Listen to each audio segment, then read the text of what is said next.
ঢাকা থেকে ৩৫ জনের মতো যাত্রী নিয়ে কক্সবাজারের উদ্দেশ্যে ভোরে রওনা দেয় রিল্যাক্স পরিবহনের একটি স্লিপার কোচ। পথে বিরতি নেওয়ার পর ভোর 6:45 ঢাকা চট্টগ্রাম মহাসড়কের ১৪ গ্রামের বাতিশা এলাকায় দুর্ঘটনার কবলে পড়ে। বাসের ভিতর থেকে ৫ জনের মরদেহ উদ্ধার করা হয়।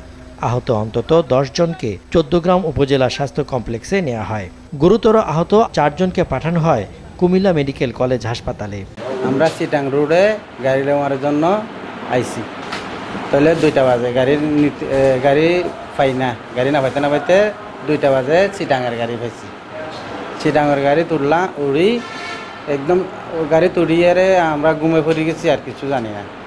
তাহলে কুমিল্লায় বিরতি দিছে গাড়ি, বিরতি দেওয়ার পরে সবাই নাস্তা খাইছে। আমরাও 3 জন, আমার আপন একটা ছোট ভাই আর একটা তালতো ভাই।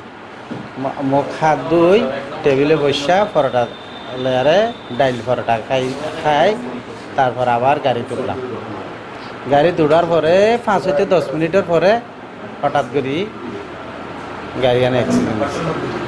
এই গাড়ির কেউ কোনো ধাক্কাও দেয় নাই, কিছু দেয় নাই। আমরা তো ভিতরে আসছিলাম, কিছু জানি না।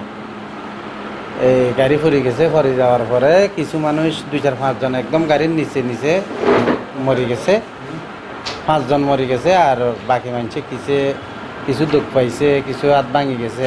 আমরা রাত 2টা বাজে কক্সবাজার থেকে ঢাকা থেকে টিকিট নিচ্ছি চিটাগাং রোড থেকে। ওইখান থেকে আসার পথে কুমিল্লার এই হোটেল বিরতি দিচ্ছে, ওখানে খানা পানি খাইছি। খাওয়ার পর আমার গাড়ি রওনা দিচ্ছি। কিছুক্ষণ পর দেখছি গাড়িটার দুর্ঘটনা অ্যাক্সিডেন্ট হয়েছে। আমার বাইকটা মারা গেছে। তা আমি কীভাবে বের হয়েছি এখান থেকে গাড়ি থেকে সেটা আমি নিজেও জানি না। ওখানে ঘুমেছিলাম, টোটো কিছু দেখি নাই। তাই আমাদেরকে পুলিশ ওইখান থেকে উদ্ধার করছে। উদ্ধার করার পর আমাদেরকে হাসপাতাল নিয়ে তারপর চিকিৎসা করছে। করার পর আমরা আমাদেরকে এখানে নিয়ে আসি, আমাদের বাড়িটা যেন আমরা নিয়ে যেতে পারি। আহত যাত্রীরা জানায়, দুর্ঘটনার সময় বেশিরভাগ যাত্রী ঘুমন্ত ছিল। দুর্ঘটনার পর বাসটির গ্লাস ভেঙে হতাহতদের উদ্ধার করা হয়।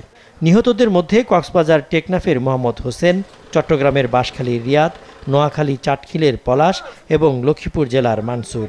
10 জনের মধ্যে আহতের মধ্যে 3 জন খুব গুরুতর। এই 3 জনকে আমরা কুমিল্লা মেডিকেল কলেজে রেফার করছি। প্রাথমিক চিকিৎসা দিয়ে কুমিল্লা মেডিকেল কলেজে রেফার করা হয়েছে, আর 7 জনকে প্রাথমিক চিকিৎসা দিয়ে আমরা ছেড়ে দিয়েছি।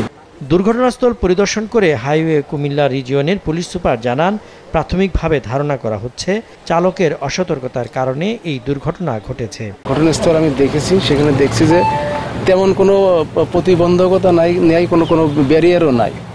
কয়েকটা বাঁশের ঝাড় আছে আর সম্পূর্ণ ফাঁকা রাস্তা।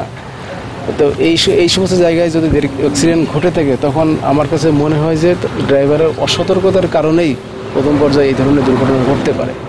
পুলিশ কর্মকর্তারা জানিয়েছেন, মহাসড়কের সিসি ক্যামেরার ফুটেজ বিশ্লেষণ করা হচ্ছে। দুর্ঘটনার প্রকৃত কারণ জানতে তদন্ত করছে পুলিশ। শেরপুরে সড়ক দুর্ঘটনায় মারা গেছে 2 জন। সজীব সাদিক, মাছরাঙা নিউজ ডেস্ক।